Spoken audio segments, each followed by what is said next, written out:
Hello and welcome to the Cardiac Cats YouTube channel. I'm your host, Jacob Shorba, and it is draft week.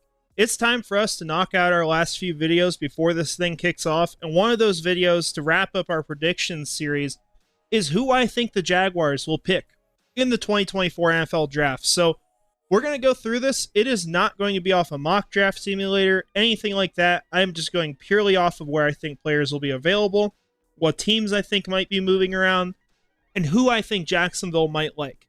So a little bit different of a format than what we usually do for mock drafts, but I think this will fit a little bit better because, well, especially like first round kind of stuff, I think the draft simulators end up being kind of crazy most of the time. So I think this will work out better. We're going to go ahead, we're going to jump into this thing. With our first round pick, there's a lot of ways that Jacksonville could go. There's talk about them moving up really far, trying to get a wide receiver. There's even talk that they won't move up any further than 12, which was essentially eliminate that as a possibility without some crazy thing happening. So, you know, at the end of the day, like, there's a lot of ways this can go, right? But my prediction is that the Jaguars move back and select Kool-Aid McKinstry with the 20th overall pick. Now, here's my thinking here. I think that the draft for the Jaguars, the top priority starts with trading up for a receiver. I think that's very clear. I think those are the best prospects. I think it's the biggest position of need. And so Jacksonville's going to be watching that close. But I do think one of two things happens, unfortunately. One of those is that I think there is a very high chance that all of the top three receivers are gone by the end of the Titans pick. Because Tennessee, they need a slot receiver. You could argue that as great as Joe Alt is, if they see them at the same level, well, Tennessee's already told us they're taking wide receiver in that situation. And there are other tackles they could feel comfortable with, perhaps taking at, pick 38 or pick 39, wherever they're at in the second round. So there's other options for them. They don't have to do that at pick 7. And I know that sounds a little crazy, but I think we're just going off of things that have been said by the organization.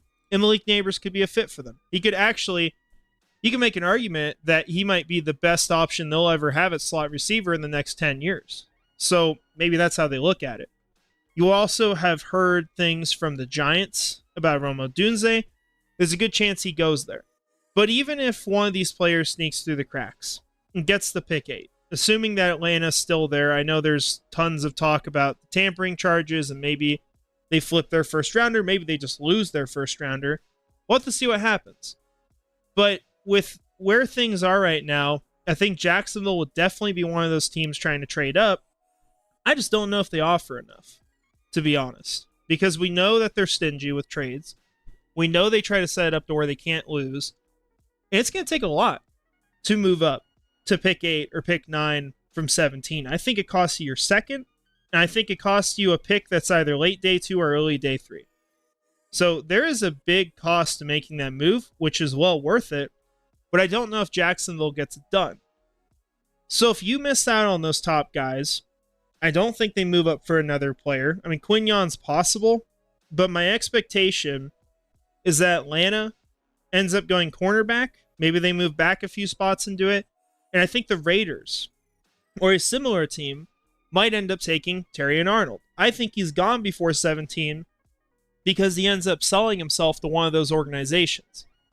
Just the kind of player he is. Like, I think someone's going to fall in love with him, and he's going to be gone before 17. If that's not the case, well, yeah, I think Jacksonville just makes the pick. But in this scenario that I expect to play out, which there are so many ways this could go, and you could so easily make an argument for your own, and we could argue all day, but this is just my expectation of all the ways it could go. And Jacksonville would be in a situation where, well, maybe we can trade back again, do what we did last year, still get Kool-Aid McKinstry. Because you look at a team like the Steelers, that it seems like their guy is Amarius Mims this year. That sounds like who they're trying to target. You got to worry about the Bengals at pick 18, who arguably need a right tackle of the future. They did sign, I believe, Trent Brown, so that locks it down for now. But Mims makes a ton of sense for Cincinnati, and a team like Pittsburgh might want to move up to 17 and secure that guy. For Jacksonville, that's a really good team to trade with because now we're looking at, Pittsburgh probably taking tackle. If they're moving up for Kool-Aid, you're not doing the move. And we know Jacksonville will ask them who they're moving up for and try to figure it out the best they can. And then, pick 18, like the Bengals have invested in their cornerback room quite a bit. Even with losing Awuzie, I just don't think that's the direction they go. And pick 19 with the Rams, I don't think cornerback's a need at all for them now because they got Tre'Davious White and Darius Williams in free agency. So they've got their guys. And this could be the perfect team to trade back with to get Kool-Aid because now you're not worrying about, say, a team like Philadelphia. It was at 22 that if you move back further than where they're at, you're not in a good situation. Now, of course, can Philadelphia move up? Can they trade with Cincinnati? Can they trade with Los Angeles? Yeah, that could happen. That's always a risk that you're going to run. I don't know if it does, but I do think that they could get away with moving back to pick 20 and getting Kool-Aid. As far as the trade conditions, end up picking up pick 84 and sending away 153 in addition. Ultimately, I think this is a pretty fair trade at the end of the day. It gives Jacksonville another good shot at the board, and it puts them in position for a player that they've talked to quite a bit in this draft process. We'll get to him a couple slides down the road, but I do think it is a good situation for Jacksonville and Pittsburgh to make that move. So now we're going to go to our second round pick. This is where things get, harder to predict, but I think this is a player that Jacksonville would like and they would consider, and that's Ruko Rororo out of Clemson. I think personally that he is a third round guy, but I could see why Jacksonville would really like him. There's a lot of tools to work with. You got a great defensive line coach as your defensive coordinator, and you need depth on your defensive line. Like, that is a major thing that's not being talked about a ton because you look at the players behind both the defensive tackles and the edge rushers. At defensive tackle, you have Roy Robertson Harris, which is okay, but you're not going to have him long term because I don't think you pay a backup $7 million a year after that money's not guaranteed, which after the season, that's going to be the case. So I think Roy is probably gone pretty soon. You look at Tyler Lacey, there's something there, but that's not stopping you from bringing in more players. And then you got like Adam Gotsis. So you've got a need there. You can even look at the pass rushers on the outside, and you can say, well, damn, like our top guy is Travis Gibson. After Trayvon Walker and Josh Allen, that's not good. So this is going to be a place I think they look. Maybe it could be an edge rusher instead. In this scenario, I have Chris Jenkins, as a higher rated prospect, but I do think that there's a pretty good shot that he goes much earlier than consensus and maybe goes to the Chargers in the second round. I think they're going to be very high on Michigan players. It's a generic thing of me to say, but I do think that will be the case. And so Chris Jenkins will make a lot of sense for them. I have him off the board in the scenario. We'll spice things up a little bit. Plus, Jacksonville generally tends to do different things than what we expect. So Rook would make sense for me. They add more depth to the defensive line. They have a really nice rotation. Now you really just want to add to the pass rush unit behind Josh Allen and Trayvon Walker. However, we'll see if they do that, because this next pick is not at that position. And it's the player that, I'm just going to be frank, a lot of you guys hate him. Just straight up hate this guy. He is one of the most hated players I think I've ever seen in a draft cycle. You already know who that is. It's Devontae Walker. I think Jacksonville is very interested in him. I know that there's the argument, okay, well, they met with him 3 times. Are they still trying to figure him out? Is that the reason why? But I think they've said something potentially to him to indicate that he might be their fallback option. The guy's falling like Trevor Lawrence, for example, and I know that doesn't have to indicate it, but the last time that happened, the guys were picked up by Jacksonville, both of them, and Mitch Morse and Gabe Davis. So I think it's possible the same thing happens here.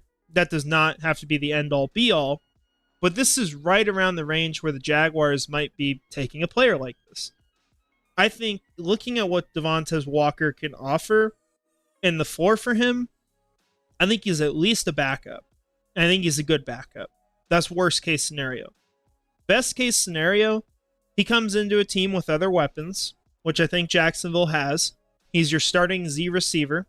You can find ways to get him open. You can have him take off the top on the defense. He has the speed to do that. And you're trying to bring him in slowly, get his confidence up, and finally put him in a situation where he's not worrying about what's coming next after, right? Like, this happened to him a lot during college. And when he was in a stable situation, he was a much better player. So that could happen in Jacksonville. It could also not happen. I mean, that's possible too.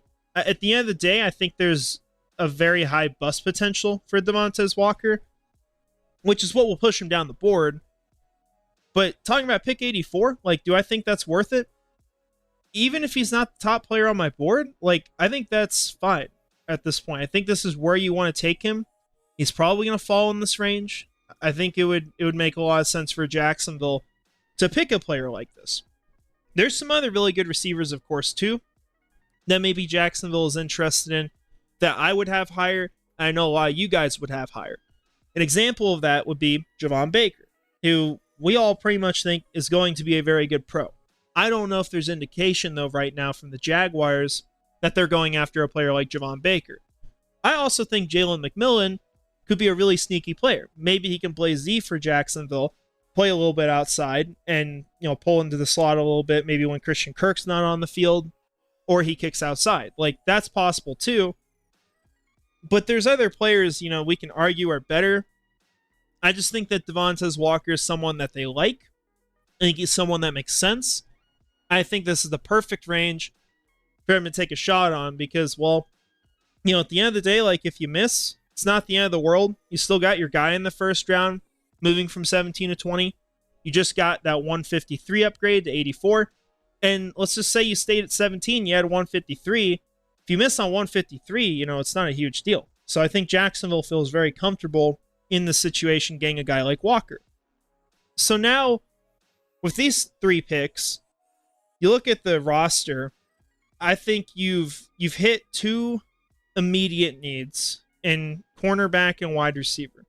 You can make the argument very strongly to say, well, we still need a wide receiver 1. I get that, but obviously we can't talk about fixing that at this point in the draft because you can't trade your 4th round pick for that or your 3rd round.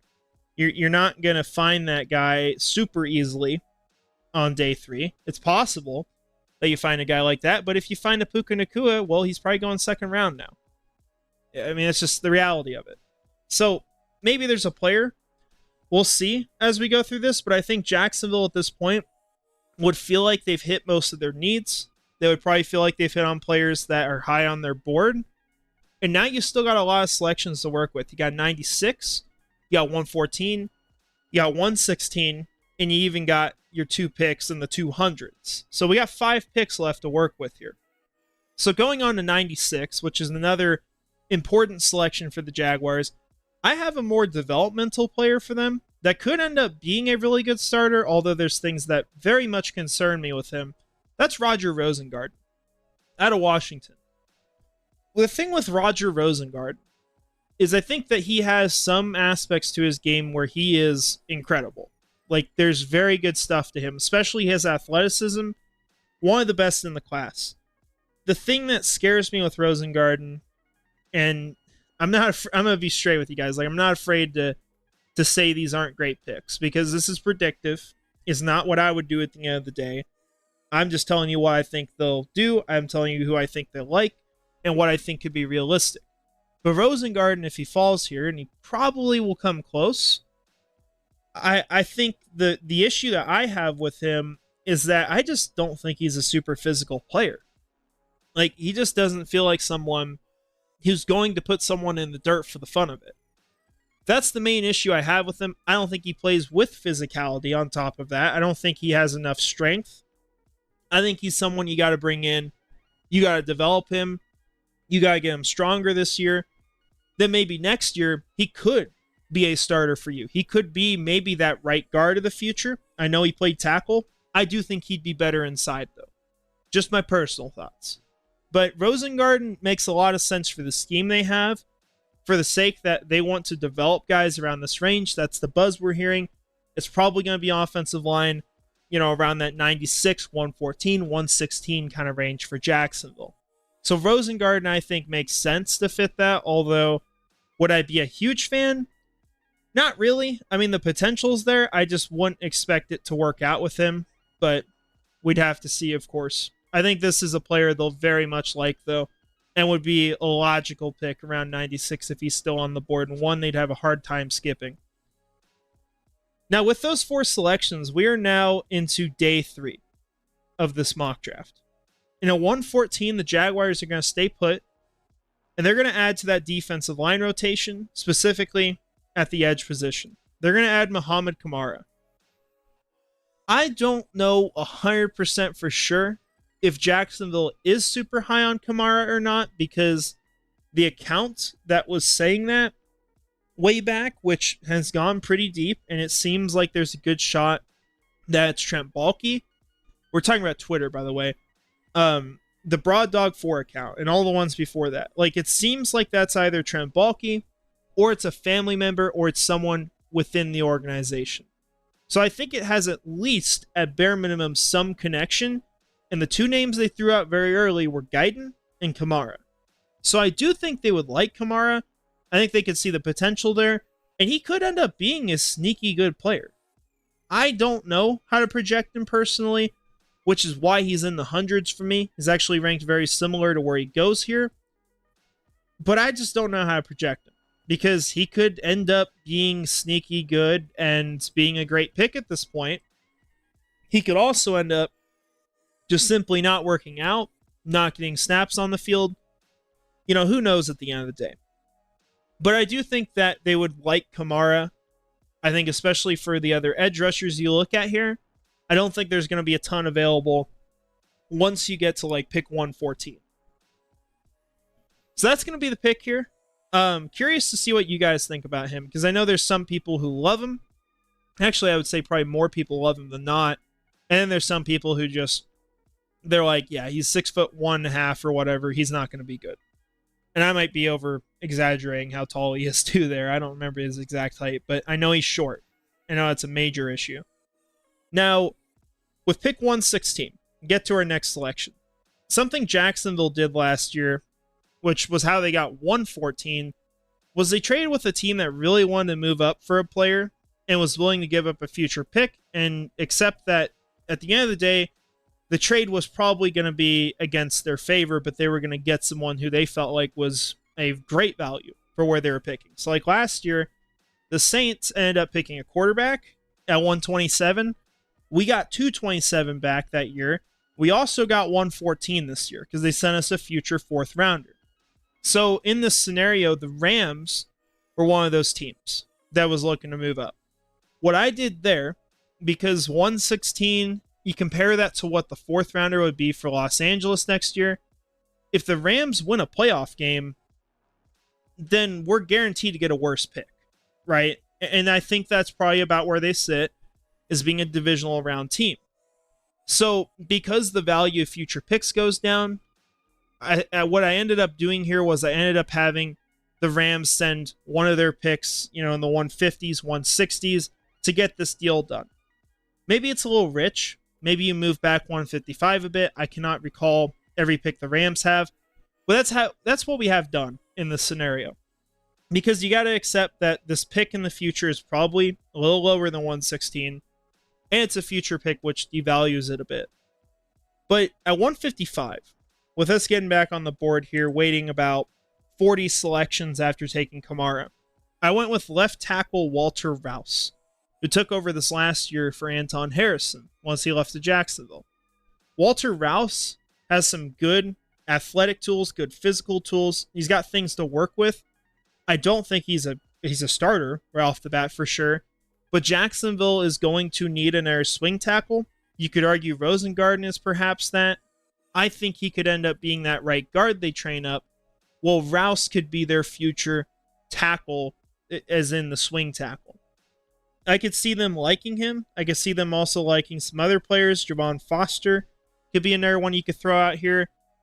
There's a lot of offensive linemen you could choose from around this range. Brandon Coleman will be another fun name to throw out. If you want to have Rosengarten be the swing tackle, or maybe he's the future right tackle, and then Brandon Coleman could be training up to be the guard, you could do that too.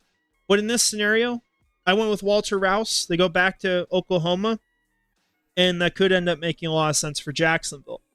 So we're getting to the end of this. We're 6 selections in. We got 2 more. No more trades here. But we do have pick 212 and pick 236. At pick 212, the Jacksonville Jaguars are going to hit a major position of need and get someone who could start for them.